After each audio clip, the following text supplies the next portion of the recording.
એટલું અદ્ભુત છે, શાસ્ત્રકારો કહે છે દેહરે જાવા મન કરે ચોથ તણું ફળ પાવે. ખબર છે, જિનાલય જવાની ઈચ્છા થાય અને એક ઉપવાસનું ફળ, માણસ બેઠો થાય અને બે ઉપવાસનું ફળ, એ ડગલું માંડે અને એને 10 ઉપવાસનું ફળ, અને એમ કરતા કરતા એના ડગલાઓ આગળ પડતા જાય, જિનાલય પર દ્રષ્ટિ પહોંચે, નમો જિનાલય, અને ઉપવાસના ફળમાં વધારો થતો જાય. જિનાલયમાં એ પહોંચે અને પરમાત્મા દ્રષ્ટિમાં આવે અને ઉપવાસના આંકડાઓ વધતા જાય. પણ 3 પ્રદક્ષિણા આપે શું ફળ મળે?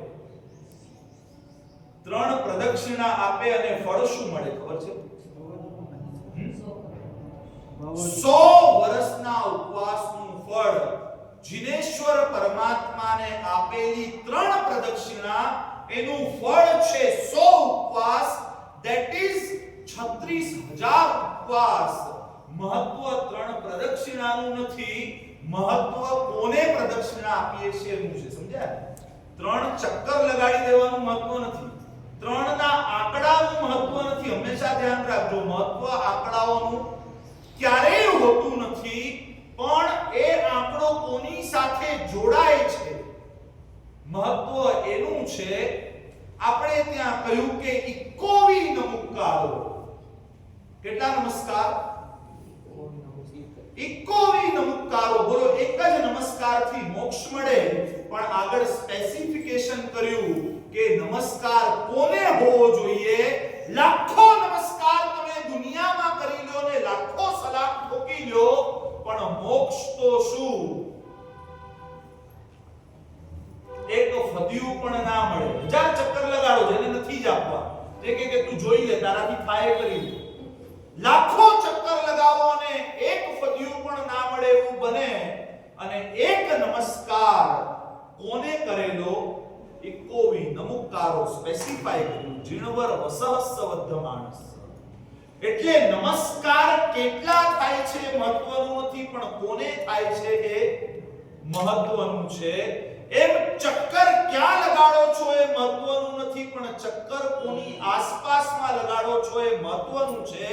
જિનેશ્વર પરમાત્માની આસપાસ આપેલી 3 પ્રદક્ષિણાઓ જો 100 વર્ષના ઉપવાસનું ફળ આપી શકતા હોય, તો આવતીકાલે 18,000 પ્રદક્ષિણાના સંકલ્પ સાથે કમર કસી અને એક પુણ્યશાળી નક્કી કરે, એક પુણ્યશાળી નક્કી કરે કે કમસે કમ 108 પ્રદક્ષિણા.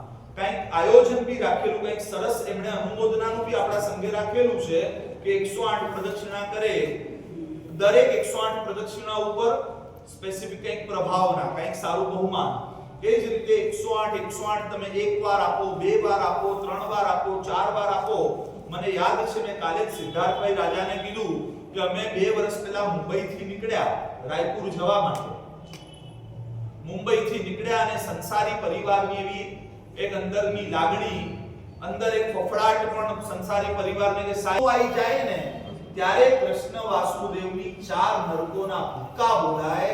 તો એમને 3 પ્રદક્ષિણા કે 36, જો 36 ને 72 તો કહેવા ખાતર રાખી છે, પણ પૂરેપૂરા નીચોવાઈ જઈએ એ હદ સુધી. બસ મારે સંસારમાં ચક્કરો નથી ફરવા, મારે દુનિયાદારીમાં ચક્કરો નથી ફરવા. આજ સુધી આ લાલસાનો કટોરો લઈ અને મેં ઘણી જગ્યાએ ચક્કરો લગાડ્યા. આ આસક્તિનો કટોરો લઈ અને હું ક્યાં નથી ફર્યો. આવતીકાલે મારે પરમાત્માની આસપાસમાં ફરવું છે અને 108, 216, 324, 432 જે રીતે થાય એ રીતે 108 ના ગુણાકારમાં જેટલી પ્રદક્ષિણાઓ આપી શકીએ, સામૂહિક રીતે પેલા શરૂઆત થશે. શરૂઆતમાં સામૂહિક 36 પ્રદક્ષિણાઓ આપણે સાથે આપશું અને ત્યારબાદ સૂર્યાસ્ત સુધી પ્રદક્ષિણાનો દોર ચાલુ રહેશે. 108 પ્રદક્ષિણા અપાય એટલે જે પણ અહીંયા વ્યવસ્થા હોય, પોતાનું બહુમાન તમારે ત્યાંથી સ્વીકારી લેવાનું, નામ લખાવી દેવાનું, જેથી એમને ખ્યાલ આવે કે કેટલી પ્રદક્ષિણાઓ થઈ. આપણી માટે એક અનુમોદનાનું સંબલ તૈયાર થાય. આંકડાઓનું લખવાનું કારણ માત્ર એટલું જ. એટલે પહેલા નંબરમાં અભિષેકની ધારા, બીજા નંબરમાં 108 પ્રદક્ષિણા અને ત્રીજા નંબરમાં પ્રભુ ભક્તોની ભક્તિ.